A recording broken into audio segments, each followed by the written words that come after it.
tustaghfiru rabbakum, wahai kaumku, minta ampunlah kamu kepada Allah.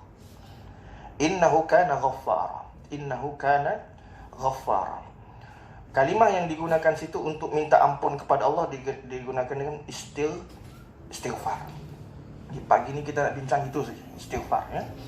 Istighfar ni tuan-tuan, dia punya manfaat dia terlampau besar. Kadang-kadang kita habis solat, kita masih istighfar, betul? Tapi berapa ramai daripada kita, contoh, saya sebut astaghfirullah, Cikgu Azlan sebut astaghfirullah, Tuan Arbian sebut astaghfirullah. Antara kami semua ni, antara kita semua yang sebut astaghfirullah ni, siapa istighfar dia itu yang Allah terima? Rasa-rasa kita sebut tu Tuhan terima, itu soalan itu. Jangan saja kita habis solat rajin sebut, dia bukan jadi macam satu permohonan maaf, dia sekadar formality untuk syarat wirid lepas solat tu. Nabi SAW dia minta ampun kepada Allah, istighfar ni 3 kali. Habis usai solat, astaghfirullah.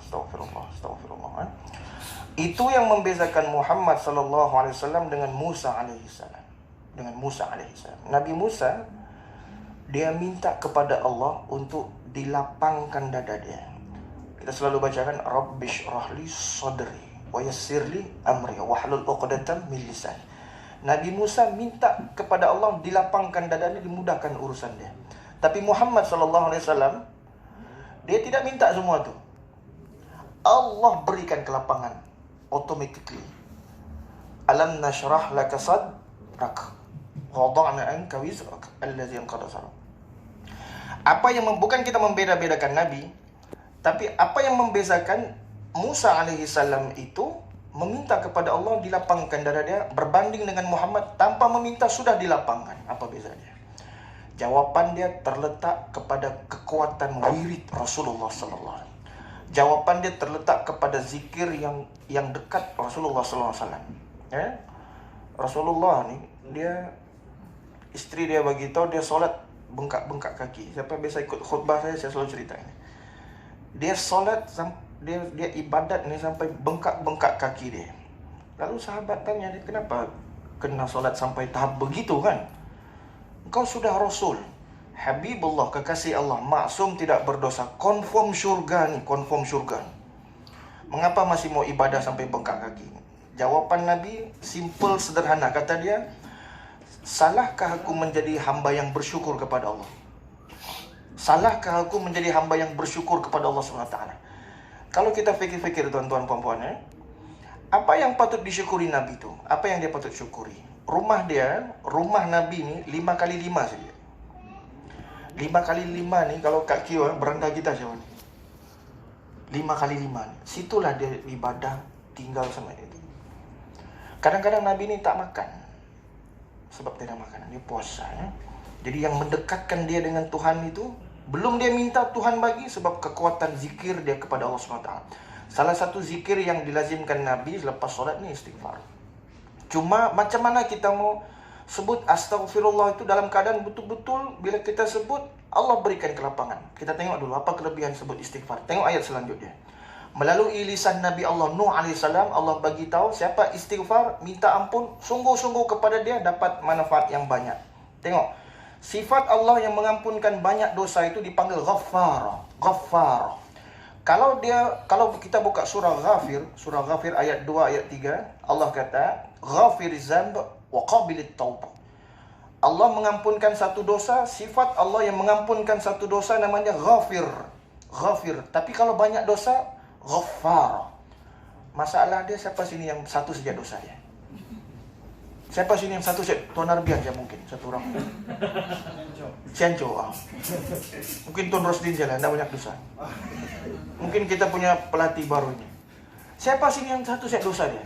Mana ada? Banyak dosa tu kan? Sebab itu bila sudah tahu banyak dosa, makanya sebut astaghfirullah. Astaghfirullah ni maksud dia kan, sebelum kita sebutkan astaghfirullah itu, mula fikir-fikir daripada hujung rambut sampai hujung kaki itu, apa dosa yang sudah dilakukan. Pikir, sebut kali pertama, astaghfirullah ya Allah, daripada kepala aku ni banyak benda-benda keputusan yang aku buat menyalahi peraturanmu. Mataku ya Allah, mataku. Saat itu perempuan, bila dia menangis, dia tutup mulut. Laki-laki tutup mata. Kenapa? Mata. Sebab dosa itu daripada situ. Perempuan dosa banyak daripada sini. Laki-laki banyak dari sini. Kalau meninggal biniknya di sinilah. Bang, 2 hari saya menangis. Hari ketiga, ini berhenti sini meleleh, mau kawin lagi. Tidak boleh percaya teman. Jadi cara sebut istighfar yang betul, bukan saya pandai, tapi ini cara yang betul. Sebelum kita sebut istighfar itu, supaya kadang-kadang saya sedih bila tengok jamaah kita habis solat dia sebut istighfar, tapi Assalamualaikum warahmatullahi wabarakatuh, Assalamualaikum warahmatullahi wabarakatuh, Astagfirullah. Astagfirullah. Handphone dulu. Jadi Nabi sebut Astagfirullah. Astagfirullahaladzim. Itu yang paling pemalas. So itu siapa yang budak-budak muda ya, bukan muda sangat, anak-anak muda 50 tahun nih, kalaupun malas betul, habis sholat tuh, memang tak mau zikir betul, please jangan tinggal istighfar 3 kali. Itu paling pemalas itu. Kalau mau up sikit, Astaghfirullahaladzim allazi la ilaha illa huwal hayyal qayyum wa atubu ilaih. Itu level sederhana. Tapi kalau mau yang lebih otai, masih berdosa, otai masih berbisa, gunakan sayyidul istighfar. Allahumma anta rabbi, la ilaha illa anta, khalaqtani wa ana abduka wa ana ala hadika wa adika mastata'abu ilaika bi ni'matika alayya wa abu bi dhanbi faghfir li fa innahu la yaghfiru dzunuba illa ant. Macam mana tu Ustaz? Google.com cari. Betul juga? Sayyidul istighfar. Sekurang-kurangnya sehari mesti sebut. Allahumma anta rabbi, la ilaha illa. Kenapa boleh laju gitu? Selalu sebut. Benda kita selalu sebut, insyaAllah kita boleh buat hari. Sekurang-kurangnya pesan dengan sahabat, sehari mesti baca nih Sayyidul Istighfar, penghulu segala istighfar, ketua kampung istighfar. Nabi sebut, man lazimal istighfar ja'alallahu lahu min kulli hammin faraja. Kalau selalu rajin sebut istighfar, dilapangkan dadanya. Wa min kulli dhiqin makhraja. Kalau ada kesempitan hidup, diluaskan. Wa yarzuquhu min haitsu la yahtasib. Diberikan rezeki dari sumber yang dia tak sangka-sangka. Kalau laki-laki marah, kalau laki-laki suka marah-marah, Nabi pesan la taghdab. Jangan marah. Jadi kalau mau marah juga, kalau anak buat pasal, sebelum pukul istighfar dulu. Sekurang-kurangnya memukul itu bukan sebab marah, sebab minta ampun dengan astagfirullah. Memang kena tampar kan tampar, cuma astagfirullah dulu. Laki-laki Nabi pesan la taghdab. Perempuan Nabi pesan apa? La apa? Salah, Lazada. Lazada, perempuan marah bagi Lazada, saya tenang sudah hati dia. Shopee apa. Jadi melalui lisan Nabi sebut kelebihan di 3. Tapi Allah sebut, Allah bagi tahu siapa istighfar melalui lisan Nabi Nuh ini. Baca ayat 11. Yursilis samaa'a 'alaikum midrara. Siapa yang istighfar, siapa minta ampun kepada Allah dengan betul dan benar, Allah turunkan daripada langit itu midrara. Midrara ni hujan. Hujan ni dia tafsir maknawi, tapi tersirat dia tu rezeki yang mencurah-curah. Banyak tu. Wa yumdidkum bi amwalin, diberikan kamu harta.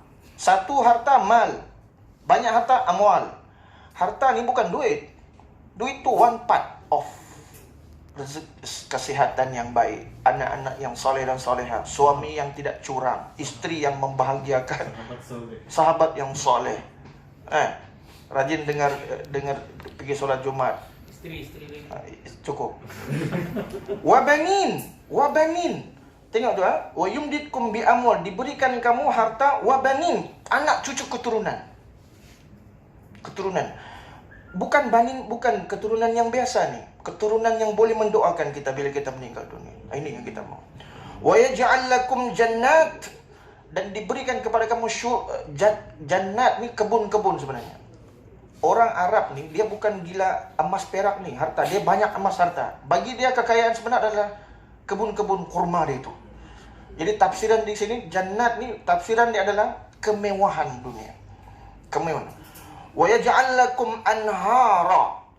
Sudahlah anhar itu dia punya tafsiran dia kemewahan dan kenyamanan hidup, nikmat hidup. Ada orang kaya tapi tidak nyaman hidup dia.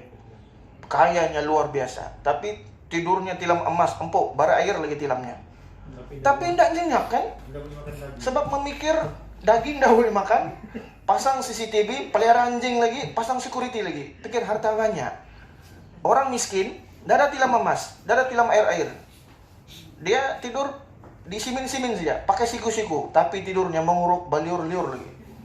Sebab Allah tarik nikmat sedap tidur, nyaman tidur daripada si kaya, beri kepada si miskin yang bersyukur kepada Allah, yang rajin istighfar. Orang kaya banyak makan, buffet semua bersusun, satu pun dia nak makan. Kenapa? Gaut, GDL, darah tinggi, lemah jantung, tuan arbian. Si miskin cuba kau hidang buffet, habis, licin semuanya.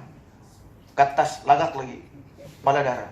Kenapa? Allah tarik nikmat sedap makan di lidah si kaya yang tidak bersyukur, tidak suka minta ampun dengan Allah ni, beri kepada si miskin yang rajin istighfar. Disitulah keadilan Allah Subhanahu wa ta'ala. Tengok ya, daripada ayat ini Allah berjanjikan siapa rajin istighfar kepada dia, Allah berikan 6 nikmat sifat dia di dunia. Sifat dia di dunia. Dapat rezeki mencurah-curah. Kemudian diberikan harta yang banyak, diberikan keturunan, diberikan kebun-kebun, kemewahan hidup, kenyamanan hidup. Itu di dunia. Dan satu Allah janjikan di surga. Buka surah Ali Imran. Wasari'u ila maghfiratin min rabbikum wa jannatin 'arduha as-samawati wal 'iddat lil muttaqin. Dan satu impak yang besar bila kita rajin istighfar kepada Allah, Allah suruh cepat-cepat minta ampun kepada Allah. Wasari'u ila, cepat-cepat minta ampun. Apa-apa buat kerja, astagfirullah. Allah berikan surga yang seluas langit dan seluruh, hanya dengan sekali istighfar. Jadi hari ini kita lazimkan istighfar.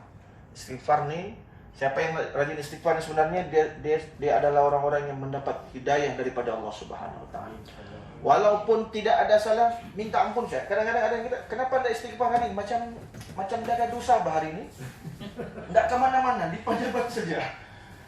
Tuan-tuan, puan-puan, bila kita memikirkan kita tidak ada dosa, di situlah kita sudah banyak dosa. Itu konsep itu. Jadi rajin-rajin istighfar. Kalau kita marah dengan kawan satu kerja pejabat ini begitu terus tangan ini, menyampah betul sama dia, Astaghfirullahalazim, Astaghfirullahalazim, Astaghfirullahalazim. Itulah maksud dia impak daripada solat, bawa keluar, pergi luar kehidupan. Itulah. Idza qadaitumus shalah, apabila kamu telah tunaikan solat, fadhkurullah, ingat Allah, qiyaman wa qu'udan wa ala junubikum. Ingat Allah ketika kamu berdiri, ketika duduk, ketika baring, ketika apa saja. Maksudnya, apa-apa perbuatan dalam solat itu kita terjemahkan di luar solat. Banyak hari ini dalam solat kita cantik, di luar solat kita tidak buat. Contoh, paling mudah. Habis rukun terakhir bagi salam kan, Assalamualaikum warahmatullahi. Itu di solat, jumpa kawan, Assalamualaikum, dia tidak mengamalkan. Waalaikumsalam, sama lagi. Ada kadang-kadang kasih panjang lagi, Assalamualaikum. Bila saya cek kaf sama mim tu tidak ada waw di tengah, sama mati tu. Assalamualaikum cukup. Kadang-kadang tak mendengar orang dia, Assalamualaikum. Oh, Assalamualaikum. Dia tidak bawa roh itu. Jadi kita mau apa-apa benda dalam solat itu kita terjemahkan dulu. Ini yang paling hebat untuk kaum ibu. Ibu ya, ibu-ibu sini. Kalau kita ada anak yang sangat betul keras kepalanya, ketika kita marah itu, sebelum marah, istighfar, doakan kebaikan. Ini yang paling susah. Ini yang paling susah. Makasih Abang Mak Laju, kita baru mulai insyaAllah. Baru start nih. Ada satu kisah Syekh Sudais, pernah dengar? Syekh Sudais kan? Syekh Sudais kan? Ibu dia imam besar Mekah tu kan. Ibu dia tengah menyiapkan makanan yang banyak nih untuk tamu mau datang mah. Sudah hidang di meja, berapa menit lagi mau datang tamu tu, apa dia buat? Dia ambil pasir, dia pergi tabur. Kalau kita lah marah kaki. Bukan lagi marah Ustaz, penampar. Kalau normal lah, orang biasa dia akan marah. Tapi ibunya tidak, dikata apa? Astaghfirullahaladzim, mudah-mudahan kau jadi imam besar di Masjidil Haram. Hari ini mendoakan ketika marah itu, anak dia jadi imam besar Masjidil Haram. Nah itulah kita kena belajar hari ini. Bila kita marah, Kalau kita balik ke sekolah nanti jadi cikgu ke apa, balik semula ke amin. Bila anak-anak murid buat hal, istighfar, doakan kebaikan dia. Kita hendak hari ini kebanyakan waktu bila kita marah, kita maki hamun, semua yang dalam sarung, semua yang binatang di dalam dunia ini kita berikan kepada anak kita. Lalu dia tidak jadi manusia. Dia akan jadi domba, jadi anjing. Bergabung lagi anjing sama Beijing tuh. Babi sama anjing Beijing lagi ya. Kasih puas hati kita tuh. Akhirnya dia tidak jadi manusia, kita pun tidak jadi orang. Nah, itu bisa. Jadi mendoakan orang ketika kita marah, di situ nikmatnya luar biasa. Astagfirullah. Mudah-mudahan ya. Jadi minggu depan mungkin kita boleh tak KPI. Minggu ini kita sudah mulai, bukan daripada kalangan Ustaz Azlan juga baca doa. Minggu depan kita up satu lagi ilmu kita. Semua orang boleh baca dengan baik, dengan lancar. Sayyidul Istighfar, insyaallah. Print out, laminate, simpan di meja. Allahumma anta rabbi la ilaha illa anta khalaqtani wa ana abduka wa ana ala ahdika wa wa'dika mastata' abu laka bi ni'matika alayya wa abu bi dhanbi faghfirli fa innahu la yaghfiru dzunuba illa ant. Astaghfirullahaladzim. Sampai tahun depan hafal. Boleh. Macam makin kurang. Boleh ya? Jadi saya rasa cukuplah untuk pagi ini. Sudahlah makan. Yang baik daripada Allah, lemah dan kurang daripada saya. Terima kasih atas perhatian. Mohon maaf atas kesilapan. Mudah-mudahan kita semua dalam rahmat dan kasih sayang Allah. Amin ya rabbal alamin. Wabillahil hidayati wat taufiq. Assalamualaikum warahmatullahi wabarakatuh.